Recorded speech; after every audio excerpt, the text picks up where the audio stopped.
अंजली दमानिया ताई, आपण 24 तासाच्या आत मागणी करत आहात की राज्याचे उपमुख्यमंत्री अजितदादा यांनी राजीनामा द्यावा। अंजली ताई, तुम्ही जो 24 तासामध्ये कथाकथित जे काही तुमच्याकडे काही पेपर्स आहेत अशानुसार मागणी करत आहात, तर माझं तुम्हाला सांगणं आहे की अंजली ताई, आपण तातडीने 24 तासाच्या आत कोर्टामध्ये दाखल करावे।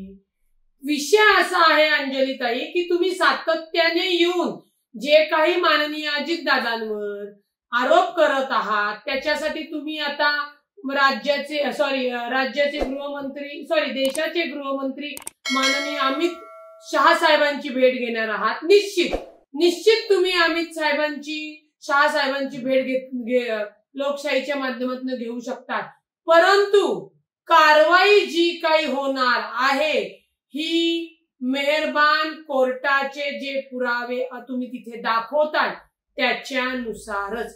तुमचं असं झालेलं आहे की मी हा कागद दाखवत आहे आणि हे कागद म्हणजे भक्कम पुरावा आहे आणि तुम्ही त्याच्यामध्ये आरोप करत आहात, त्यांना तातडीने राजीनामा द्या, त्यांना शिक्षा करा, असे राजकीय हेतूने किंवा कुणाकडनं काहीतरी सुपारी घेतल्या उद्देशाने आरोप करून कोणताही निर्णय लागत नसतो।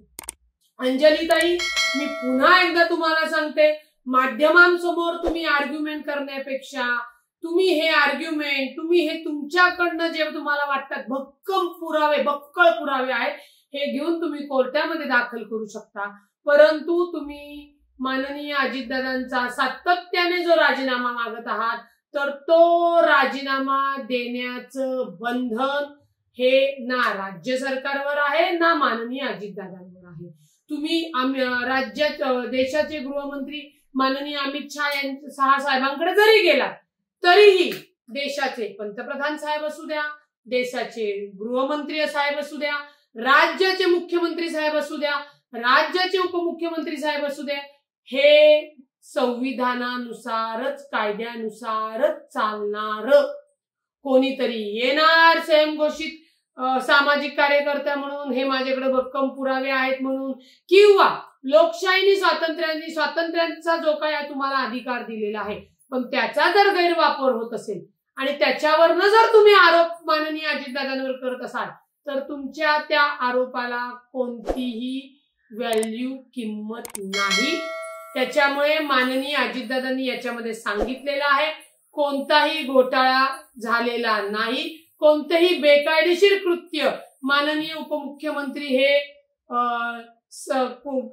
खपून सुद्धा घेणार नाहीत। आणि जर अशी कोणती कारवाई किंवा जे काही तुम्ही पुण्याचे कलेक्टर आहेत, हे आहेत, ते आहेत सांगत आहात त्याच्यामध्ये जर अनियमितता आढळली तर त्या कारवाईमध्ये कुठलाही कारवाई होऊ नये म्हणून हस्तक्षेप नसणार आणि तो नसतोच अजितदादांचा, हे त्यांनी स्पष्ट केलेले आहे।